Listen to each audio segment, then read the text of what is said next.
previeron, ¿sí? Un segundo tipo de trabajo colegiado es el trabajo en transición, donde ya hay intentos de planeación, hay intentos de organización, hay intentos de prever lo que puede suceder y lo que viene a futuro. Sin embargo, todavía persisten elementos de improvisación. Lo óptimo sería que las instituciones educativas, justamente a través de esa gestión, llegaran a procesos proactivos, en donde se planifique, donde se anticipe, donde se haga frente a los problemas, justamente porque se conocen las causas y porque se investiga.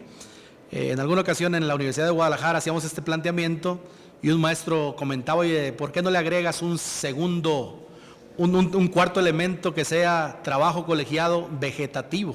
¿Sí? Porque realmente no existe.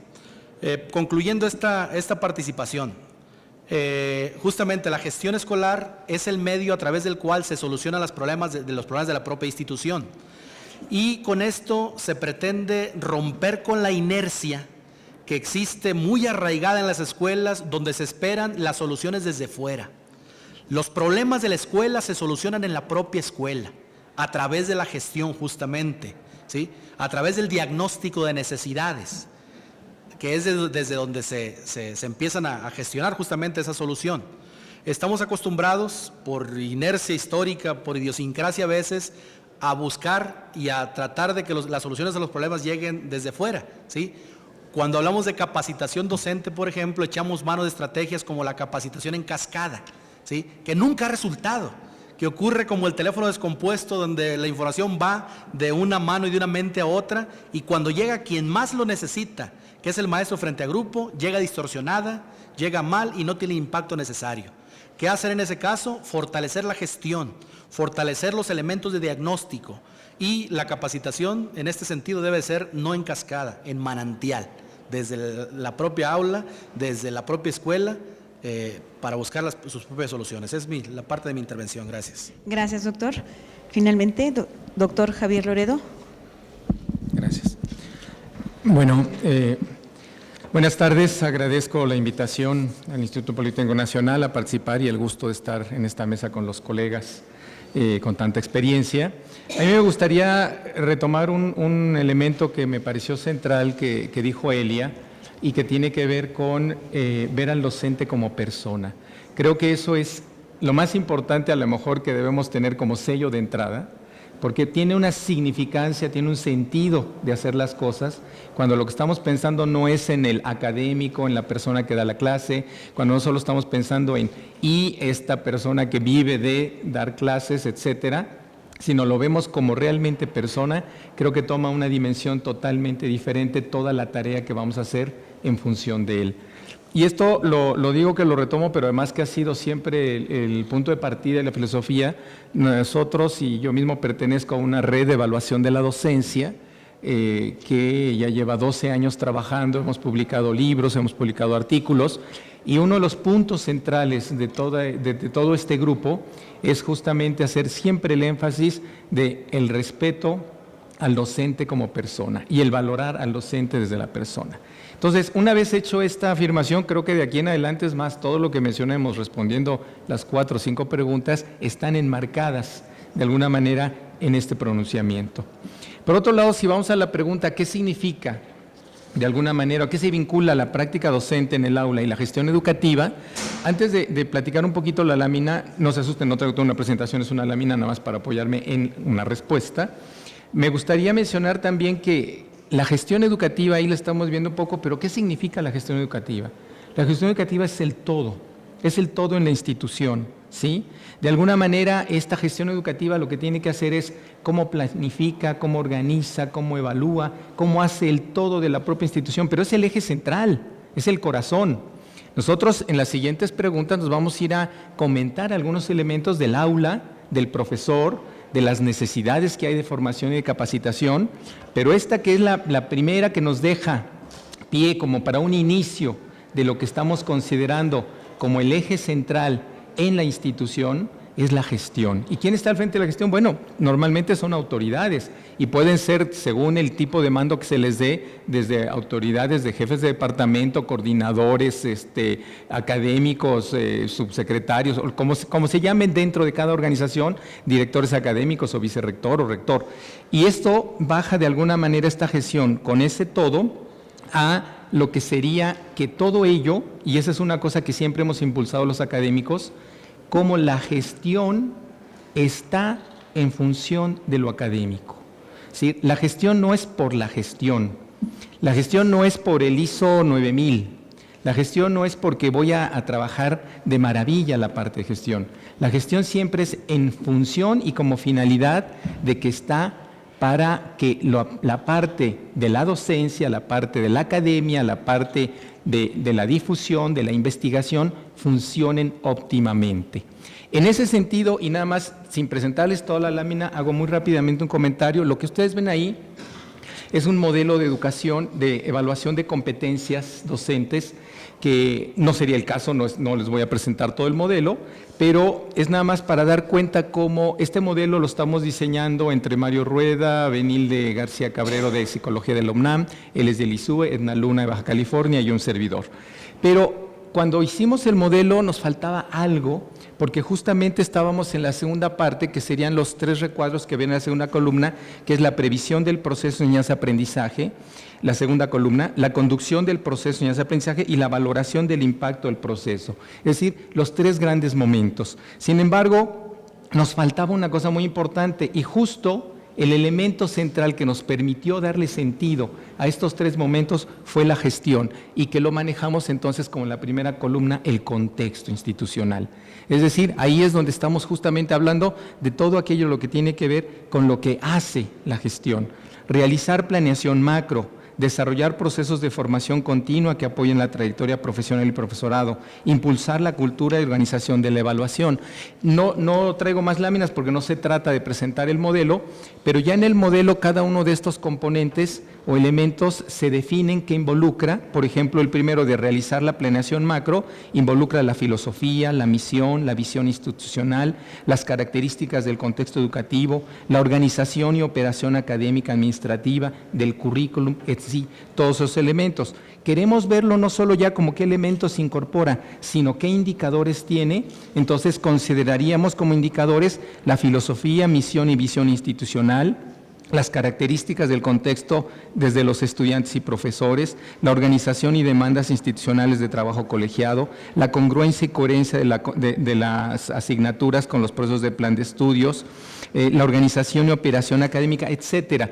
No me puedo alargar leyendo los indicadores de cada uno de los 3 niveles o de los 3 componentes de contexto, pero todos van de alguna manera en función a, yo estoy planeando, pero al planear tengo presentes todos estos indicadores, son parte de los elementos con los que yo juego para llevar a cabo una buena gestión.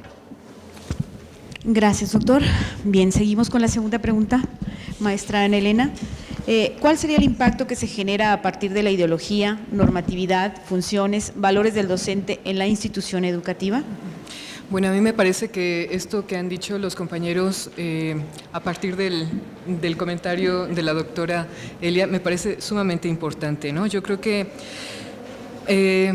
una institución educativa es el reflejo de cómo son sus profesores y cómo son sus alumnos, pero también cómo son sus alumnos es reflejo de cómo son sus profesores. Entonces, hace un momento la doctora Silvia Schmelkes mencionaba eso, ¿no? La parte esencial justa de una institución son los profesores. Entonces, bueno, por supuesto que todos estos elementos de la ideología del profesor, de la ética del profesor, de las funciones, de lo que él realiza, de sus valores, de su práctica docente tal cual, pues tienen un impacto fundamental en la institución educativa. En un libro justamente también de Schmelkes mencionaba que no se trata, que la calidad de la educación no se trata de ver cómo está en el momento este proceso de enseñanza-aprendizaje, sino más bien cómo salen estos alumnos y cómo se incorporan, ya sea a un nivel educativo subsiguiente o bien a la comunidad, a la sociedad misma, ¿no? Entonces yo creo que si como docentes no tenemos esta visión del impacto que tenemos para empezar en nuestros alumnos y que esto se refleja en la institución educativa, bueno, pues tenemos que hacer algo, ¿no? Y la institución misma tiene que hacer algo, por supuesto, ¿no? Cuidar estos elementos que son esenciales de cuestiones personales del profesor son muy, muy importantes. En ocasiones, bueno, pues no tenemos ni siquiera la más remota idea como alumnos, si nos ponemos como alumnos, de qué es lo que pasa con el profesor que tenemos al frente, de cuáles son las problemáticas que está viviendo día a día, al mismo tiempo que también el profesor pocas veces se pregunta cuáles son las problemáticas de los alumnos, porque este alumno que estaba muy participativo de repente empezó a bajar en su participación, en el cumplimiento de sus actividades, y bueno, pues esto también es parte de la sensibilidad que debe de tener el profesor y ser consciente de que algo está sucediendo, que no nada más somos profesores tal cual el término profesor o alumno, sino que somos personas y como personas tenemos un cúmulo de características que van impactando día a día en todo lo que hacemos. Por supuesto que si nos centramos en el tema que nos compete, pues la docencia, la práctica docente es una responsabilidad, lo vuelvo a mencionar, muy, muy importante y creo que tenemos que tener mucho cuidado en cómo nos vamos manejando, cuáles son estas ideologías que vamos mostrando a los alumnos, a los compañeros, tal cual, porque no nada más impactamos a veces a los alumnos, también impactamos de alguna forma a nuestros compañeros profesores y bueno, esto se puede generar también en una célula más grande que puede ser el reflejo de lo que está sucediendo en una institución educativa.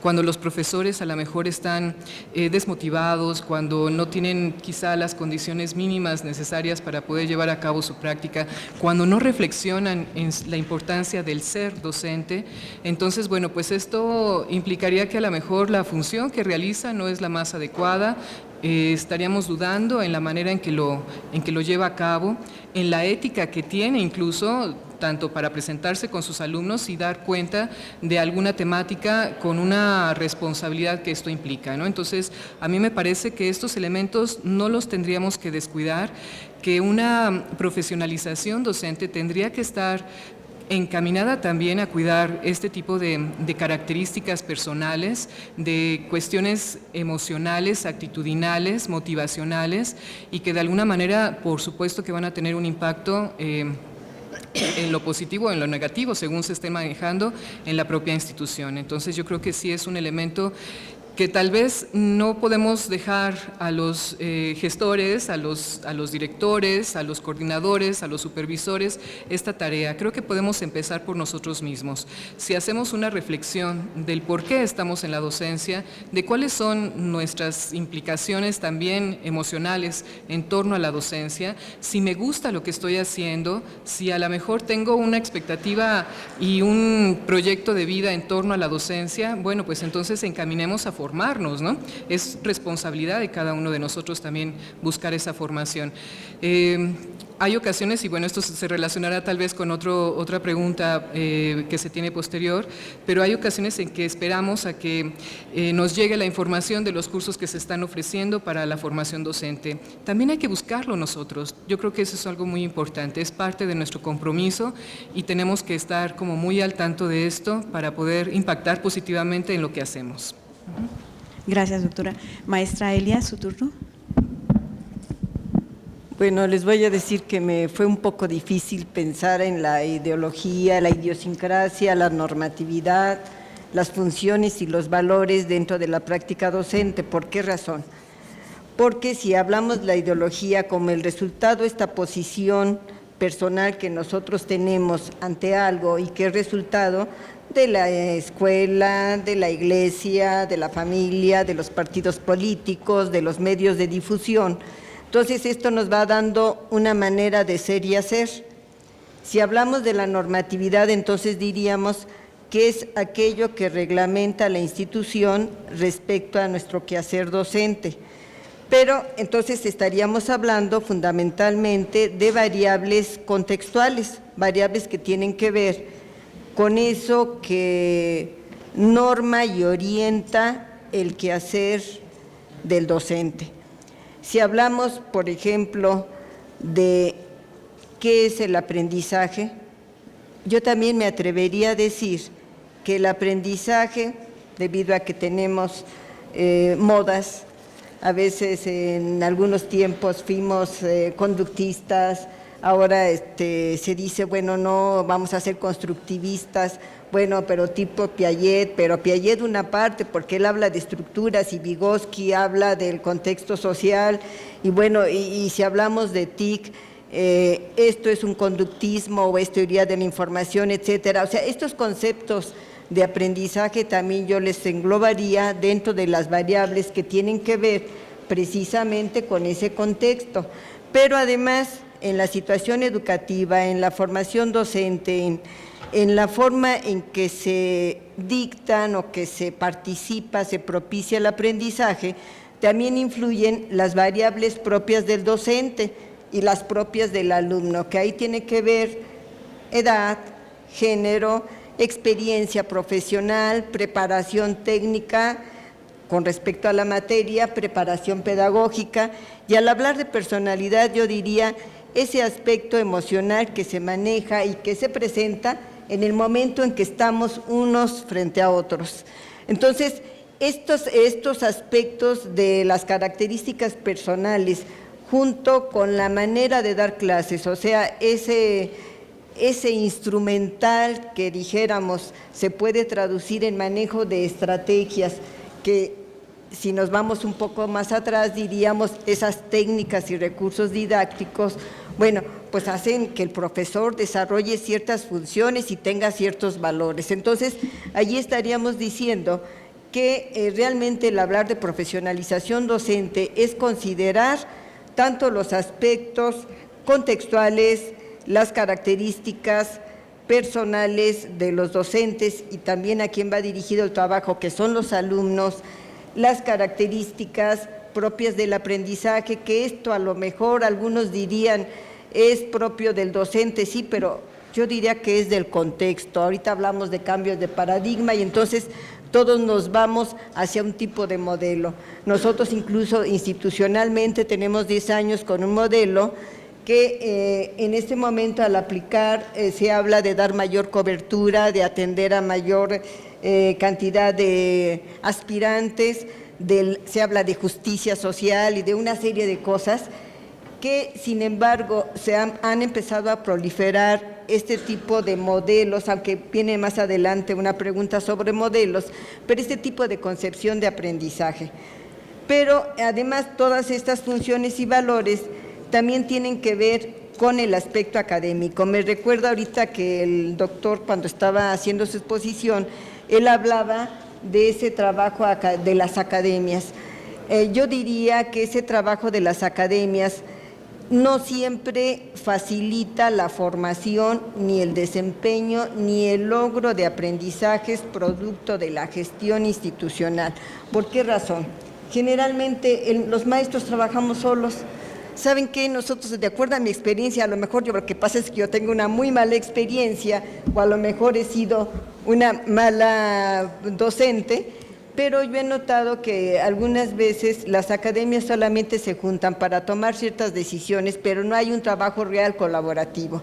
Yo creo que producto de la idiosincrasia y de la normatividad nos impiden, y esa parte emocional, nos impiden, ¿qué tal si yo te digo cómo es esto? Me lo vas a copiar y a lo mejor me lo robas, ¿sí? Y si me lo robas ya no fue mío. Pero en realidad ahí no se trata ni de robar, ni de tener la primacía a alguien. Yo creo que ahí la tarea y el punto principal es que aprendan los alumnos. Entonces, a mí me parece que este aspecto emocional influye en no lograr un trabajo colaborativo. En este momento, sobre todo con el manejo de las TIC, se dicen, es que vamos a pedirles a los alumnos primero trabajo individual y luego trabajo colaborativo, como si fuera decir, vamos a cambiar de tazas, ¿sí? No, esto es un proceso. Yo creo que en el momento que nosotros podamos permitirnos ser personas, que nos podamos permitir interactuar, y a lo mejor ser libres, a mí me gusta así un poco esto de no ser tan acartonada, y entonces esto permite el tener mayor interacción con la gente. Entonces yo creo que hay que darnos esa oportunidad y esto nos va a hacer más profesionales. Gracias. Gracias, doctora. Doctor José Jesús Velázquez. Sí, gracias. Bueno, respecto al ser docente en general, creo que debemos tomar en cuenta que los maestros, los docentes, pues somos seres históricos, sociales, que llegamos a la función docente por alguna circunstancia. Tenemos una historia de vida previa que nos llevó a la docencia por alguna circunstancia. Y estando ahí, bueno, tenemos dos opciones básicamente: sufrir la docencia o disfrutar la docencia. Y en esto tiene mucho que ver, como decían, el elemento humano. Efectivamente, una parte que en ocasiones no se le da el peso de la cientificidad que requiere realmente, pero que tiene un impacto enorme en la práctica. Ser docente es una gran responsabilidad social. La OCDE recientemente, en algunas recomendaciones que hacía a México, decía: tienes que reclutar como docentes a los mejores profesionistas, a los mejores estudiantes. Hay que acabar con la inercia de decir: bueno, no puedo estudiar otra cosa, aunque sea que sea maestro, o no encuentro trabajo, pues agarro unas horas en alguna institución educativa. Resultado, estamos no solamente sufriendo la docencia, sino estamos dejando de aportar al elemento más valioso de la sociedad, los elementos que necesita para poder desempeñarse y para poder aportar al progreso del país. Hasta la educación básica había una formación docente sistemática. Recientemente se están haciendo esfuerzos en educación media superior, ¿sí? Las escuelas de educación superior tienen sus propios procesos formativos también, ¿sí? Sin embargo, hasta antes de estos esfuerzos existía la tendencia de profesionistas que confluyen en la institución educativa. En los cursos de capacitación, cuando trabajamos con esos maestros, yo constantemente les digo una frase que a veces ofende a algunos cuando les digo: bienvenidos los profesionistas de cualquier área de formación, de cualquier área de conocimiento, que vienen a la educación a aportar sus ideas, su experiencia, lo grandes que son para hacer más grande a la sociedad. Malvenidos los que vienen a descargar su frustración de lo que no pudieron ser en sus respectivas carreras. Ser docente es una gran responsabilidad, y ser docente implica entrega, implica vocación, implica preparación. Porque no podemos pasarnos la vida argumentando que no somos maestros. Es que yo estudié tal ingeniería, es que yo tengo tal licenciatura. Pero si estás en una institución educativa, estás dando clases, eres docente y es tu responsabilidad prepararte, gestionar tu propia formación. ¿Qué necesita un docente o en qué áreas necesita formarse un docente para ser un docente competente? Desde el Centro de Investigación hemos hecho algunos análisis al respecto, tomando aportaciones de otros, de Perrenot, de Monnereo, de Zavala, Arnaud y otros teóricos sobre este aspecto, y hemos concluido que bastan 5 competencias docentes genéricas que se desarrollan no de la noche a la mañana, se desarrollan con proyectos y trayectos formativos, ¿sí? Que partan del diagnóstico, que partan justamente de detectar necesidades formativas. Estas 5 competencias docentes genéricas, llamadas genéricas, porque no importa el nivel en que trabajes, no importa el área o especialidad en que te desenvuelvas, pero siendo docente bastaría que tengas desarrolladas 5 competencias docentes genéricas. La competencia académica. ¿En qué sentido? En realizar sistemáticamente procesos formativos, obviamente que te aporten un papel, pero que no sea lo valioso el papel, sino tu desempeño. De nada sirve que me presentes maestrías, doctorados, diplomados, si el desempeño en el aula, el desempeño frente al grupo no mejora. La competencia académica implica el desarrollo de conceptos, procedimientos, actitudes para ser un docente eficiente desde la preparación que adquieres. La segunda competencia es la competencia organizativa. La competencia organizativa implica optimizar tiempos y recursos, en donde como docentes al momento de determinar los contenidos programáticos que hay que desarrollar, los propósitos que se van a lograr, tratar de ver con qué cuento y en cuánto tiempo lo voy a desarrollar para optimizarlo. Y eso dejaría de lado los pretextos de decir: se terminó el año, el ciclo y no terminé el programa, o ya terminé el programa y me sobran días, ¿sí? O me están pidiendo exámenes departamentales o me están pidiendo evaluaciones y yo apenas voy a la mitad. La competencia organizativa implica resolver ese tipo de problemas clásicos y típicos de la docencia. La tercera competencia genérica es la competencia didáctica. La competencia didáctica implica tener un arsenal de recursos para poder hacer frente a los desafíos que implica que los alumnos aprendan. Mi papel como docente, con la competencia docente didáctica desarrollada, es crear escenarios facilitadores para el aprendizaje. Y yo como maestro puedo y debo hacer lo que hace un entrenador deportivo por un deportista. Preparación física, alimentación, motivación. Pero hay una cosa que no puedo hacer por el deportista, que es meterse al campo de juego, meterse al área de juego. En el caso del maestro yo puedo hacer todo y debo hacer todo lo que esté de mi parte para mi alumno, pero solamente hay una cosa que no puedo hacer por él, que es aprender.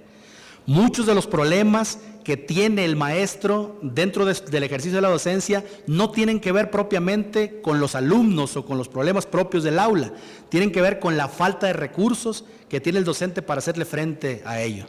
Y cuando la única herramienta que tengo es un martillo, todo lo veo en forma de clavo, ¿sí? Entonces necesitamos diversificar las herramientas y esto me lo da la competencia didáctica. La cuarta competencia es la competencia comunicativa. Como docentes necesitamos tener desarrolladas competencias comunicativas para favorecer ambientes de comunicación asertivos dentro del aula, para resolver conflictos, para ayudar a nuestros alumnos a que diriman sus diferencias a partir del diálogo, ¿sí? La competencia comunicativa es otra área también de formación importantísima para el docente. Y finalmente la competencia integradora. Los grupos son heterogéneos y sin embargo muchos docentes seguimos planteando las clases con actividades homogéneas. No se puede tratar igual a los desiguales y la competencia integradora implica aceptar la diversidad y tener elementos y herramientas para aceptar esa diversidad. Entonces, con esas 5 competencias docentes que recapitulo: académica, organizativa, didáctica, comunicativa e integradora, tendríamos docentes eficientes. Y como atmósfera que encierra todo esto sería trabajar sistemáticamente con las reflexiones relativas a la dimensión humana del ser docente. Con eso creo que sería una docencia de mucho impacto. Gracias. Gracias, doctor. Doctor Javier Loredo. Gracias. Ya en la anterior respuesta a todos los colegas, y de alguna manera cerraba yo, estábamos pronunciándonos por una primera premisa, que esa primera premisa hablábamos del docente como persona. A mí me gustaría hacer una segunda premisa al iniciar la segunda pregunta, y es esta de: el docente es el eje central de la educación. O sea, de alguna manera, ya también los colegas lo han mencionado,